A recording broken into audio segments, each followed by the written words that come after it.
Technology doesn't exist in a vacuum. It's constantly shaping us, and we are constantly shaping it. And with that comes a mix of huge possibilities and some real risks. Stephanie Dick thinks about this often. She is an assistant professor in the School of Communication at Simon Fraser University. She studies the history of mathematics, computing, and artificial intelligence. I asked her what the past can teach us about the moment we are in right now, and the kinds of questions we should be asking about where to go next. Stephanie, great to have you on the rundown. How are you today?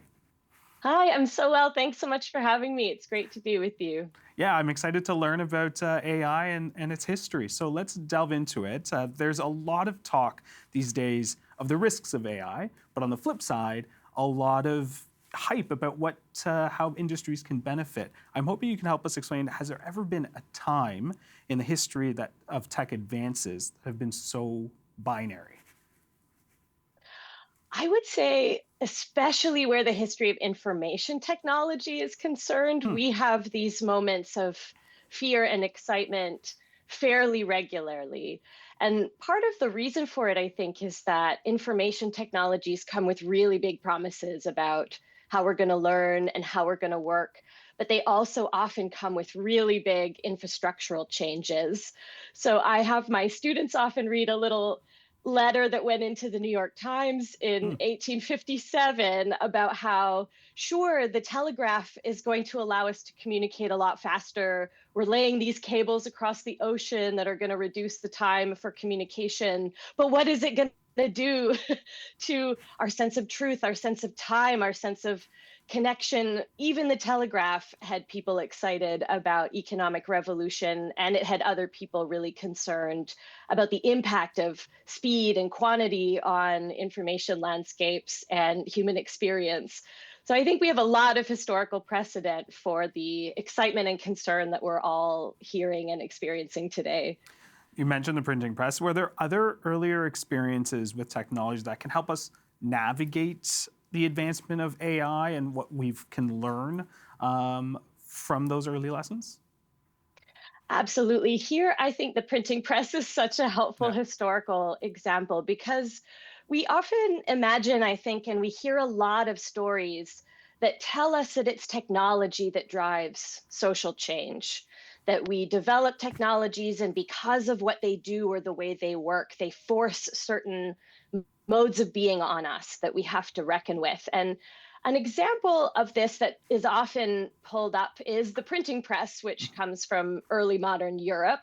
And the story often told is that along came this genius, Johannes Gutenberg, and he invented the printing press. And with the printing press, the printed word became faster and cheaper, and there was more information that circulated more widely.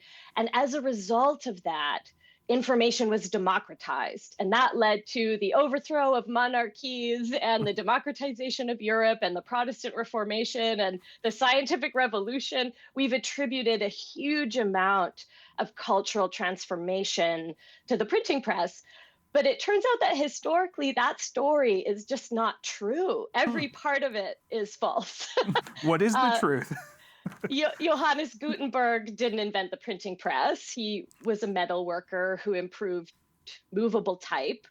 And the printing press itself did make print cheaper and faster, but only for a very small amount of the population who were able to read. Hmm. And it wasn't actually until almost 400 years after the printing press that more than 50% of Europeans could read. And I think that the actual revolution that led to the democratization of information and profound transformations in our society was actually public education Hmm. as much or more than the printing press. And I think we're in a really similar moment right now where a lot of people are saying that AI is going to do all of these things. But I keep asking myself, what's the public education part of the moment that we're currently in? What's the social and political work and the pedagogical work we need to do in order to align this new technology with the kind of society we all maybe want to live in? Well, let's talk about those leaps and bounds because it seems like AI has come so far in a very short period of time. Some people will even say it feels like a sci-fi film.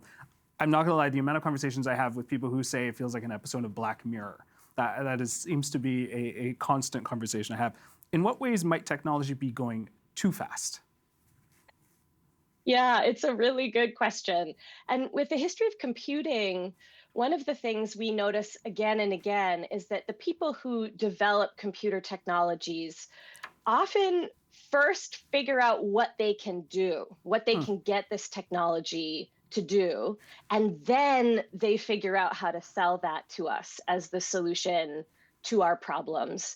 It hasn't been going the other direction for some time, where we articulate the problems that we want solved as particular communities or academic disciplines or organizations, and then technology is designed in response to how we articulate our own problems. The computer is leading right now, where we're sounding out its capacities and then we're supposed to all follow those.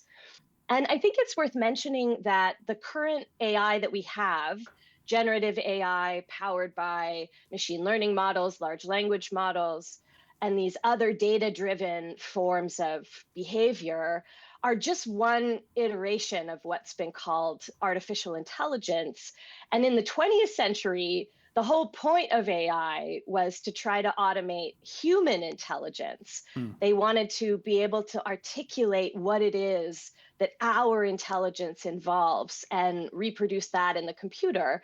So, is our intelligence about reasoning? Is it about knowledge? Is it about intuition? What are those faculties? How might we automate them? And it turned out our own intelligence was too hard to automate. Those projects all failed to make good on their promises. And so, this current iteration that we have was sort of born out of a moment where we said, okay, well, we don't know what our Hmm. intelligence is like. We can't model it as rules for the computer to follow. So, we're just going to throw data at the computer and let it find its own rules, let it determine its own behavior based on what it finds there. And so we're kind of redefining intelligence as we go through this history. It comes to mean really different things to different people.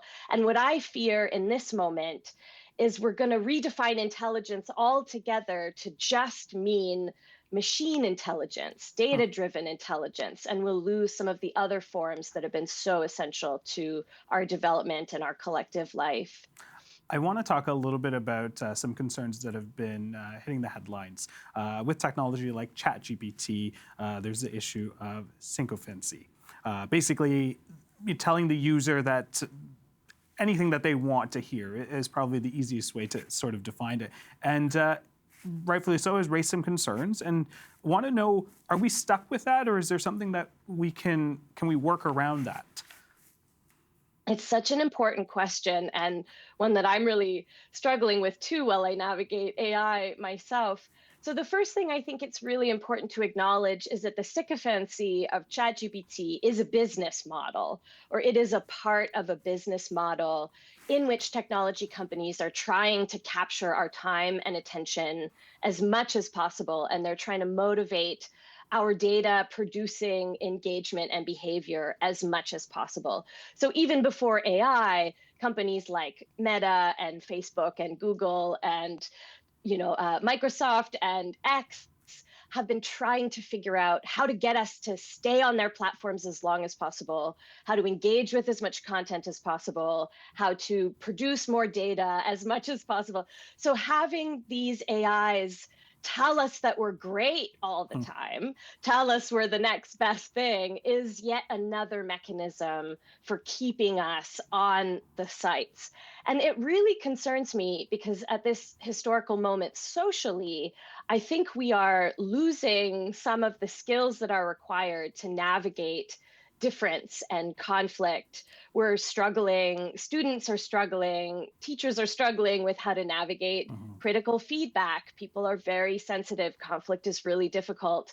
And then when you introduce a technology that just tells people they're awesome all the time, it really reinforces both the capture of our attention and the erosion of some of our interpersonal skills. And definitely AI need not be like that. The personality, if we want to call it that, of sycophancy, I think, is a part of this business model of attention capture, but that it's not an inherent feature of data driven chatbots. We could develop them to behave really differently as well, but there would have to be a business model that fueled those alternatives, I think. When you mentioned the business model and sort of the business playbook of getting engagement, getting the data, getting us to interact with these AIs, there's probably a lot of red flags for a lot of people who are like, oh, okay, I do not want to do any of that. And I'm sort of wondering what will it take to get a sort of high rate of adoption of AI, when there are some concerns. Even when you're mentioning that, it's like, okay, yes, when you see the business model on the back end, there might be some hesitation, but there are some benefits that will outweigh some of that. Absolutely. I mean, I will never be a person who says there isn't extraordinary power and potential in our data. And it's a really interesting moment because across academic disciplines, business sectors, organizations, facets in society, everyone is asking a shared set of questions right now. And I'm really excited about that. Namely, what are the data that we have? What kinds of insights might that data afford that aren't otherwise available? And how can we create new kinds of data, ask different questions of our data?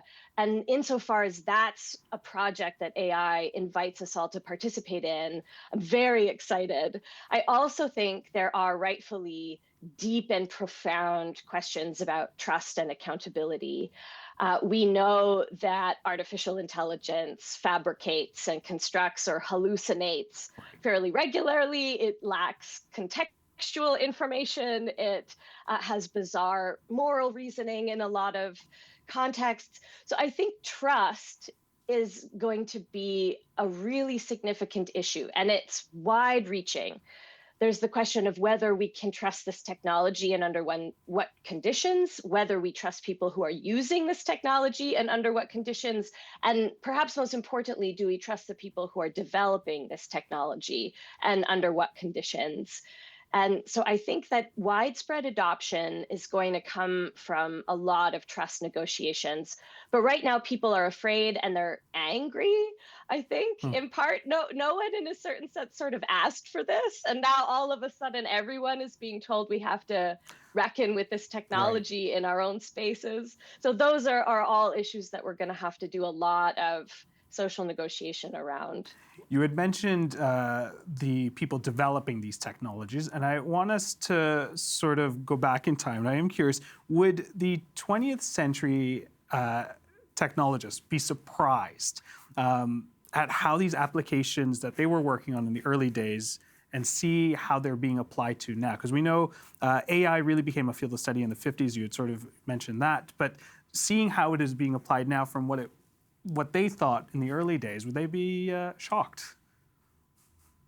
I don't actually think so. I've been studying history of AI for a long time, since before AI was something that people were talking about meaningfully in the world. And one of the dominant themes of the history is this overwhelming sense of inevitability among technologists. And I think also among a broader public, too. We seem to have this sense that these things are inevitable, they're going to happen, we better do them first before somebody else does them, or there's no possibility that we aren't going to have these technologies. I even have, and I think this is an important comparison, especially where the environmental repercussions of artificial intelligence are concerned.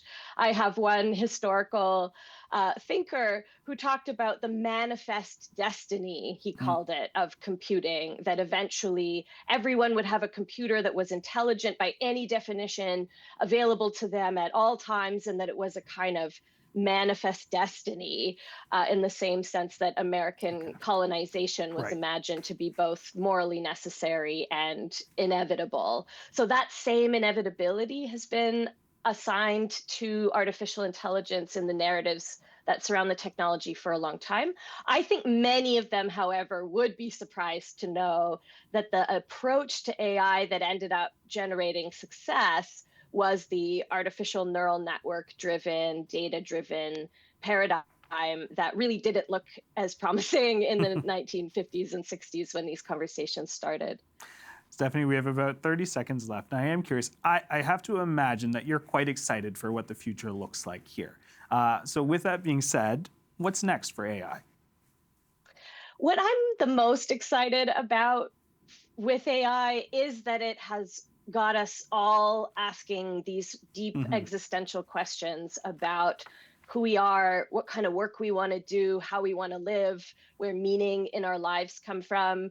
And I'm not necessarily excited about the technology as much as I am about the way that it's forcing us into these deep conversations about how we want to live. And I think they are overdue. Stephanie, we're going to leave it there. Thank you so much. Stephanie Dick, Assistant Professor in the School of Communications at Simon Fraser University. Thank you so much. Thanks so much for having me.